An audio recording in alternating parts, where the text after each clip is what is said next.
नमस्कार शिखा संपोर्ट को आपण मानक स्वागत जनाऊँगी। आज मु आंबरे जूस बनाऊँगी आसतु देखा मुझे केमती बनाऊँगी। जदि आपण मैंने एपर्यंत मो चैनल नुआ अच्छा और आपण मानक मो वीडियो गुड़िक भल लगुच तेबे मो चैनल को निश्चय सब्सक्राइब करूँ। पाखरे थिबा बेल आइकन को निश्चय क्लिक करूँ जहाँद्वारा नुआ नुआ वीडियो नोटिफिकेशन आपण मैंने पाई परिबे।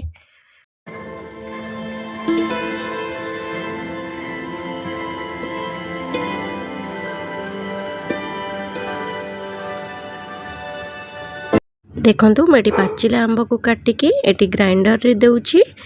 आंब को एमती गोटे चामच साहाय्य तार रस को बाहर कर दूची। एठी हमें दुई प्रकार जूस बनैबा। एठी मु गोटे कड़ाई बसई थी। कड़ाई रे अल्प किछि पानी देकी मुझे सागु को एमती फुटौची। सागु सेपटे आमर फुटुची। मुझे जो आंब को बाहर करी रखी ताधरे अल्प किछि चीनी और स्वाद अनुसार लुण दे दीची। आंबर एबे गोटे भलरे पेस्ट बनैकी नहीं आसबा। देखंतु मुझे भलरे पूरा पेस्ट बनैकी नहीं आसी। एठी मु पूरा चिल वाटर दूची। आपण चाहिए नॉर्मल वाटर भी दे परिबे। देखंतु एबे मोर रेडी हे गला आंबर जूसटा। आ एठी मु नेइची एठी चेरी नेइची, काजू को छोट छोट करी काटिकी नेइची, किशमिश नेइची, एटा रोज सिरप नेइची। एटा मु सागु को बाउल को काढिकी ठंडा करी नेइची। आपण मानक पाखरे जदि रोज सिरप अवेलेबल अच्छी ताले देबे नले सेमती भी जूस बनै परिबे। मुझे ग्लास से चारिपटे रोज सिरप को दे दउची।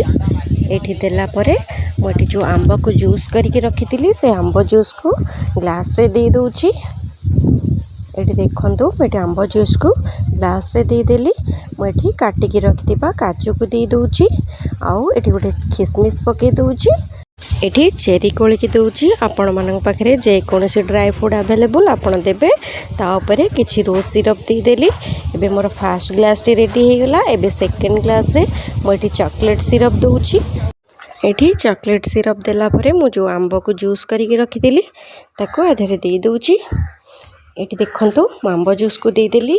एबे जो सागुटा मु बनैकी रखिदिली आधरे मु गोटे चामच दउची। आपण को जदि अधिक सागु पसंद आपण आधरे दे परिबे। मोटी गोटे सागु देला परे काजू को दे दउची। काजू आउ चेरी की दे देली। एठी गोटे किशमिश दे देली। एबे किछि चॉकलेट सिरप ता ऊपर दे दउची। एबे रेडी हो गला आंबरे दुई प्रकार जूस। आपण माने निश्चिंत ये रेसिपी को घर ट्राई करंतु। यार टेस्ट किपरि आसला कमेंट रे जणेबे। वीडियोटी पसंद आसले मो चैनल को लाइक करिवे, शेयर करिवे, सब्सक्राइब करिवे। और जदि फेसबुक पेज रे देखुचंदी मो पेज को फॉलो करिवे के जमा भी भूलिबेनी। Thank you.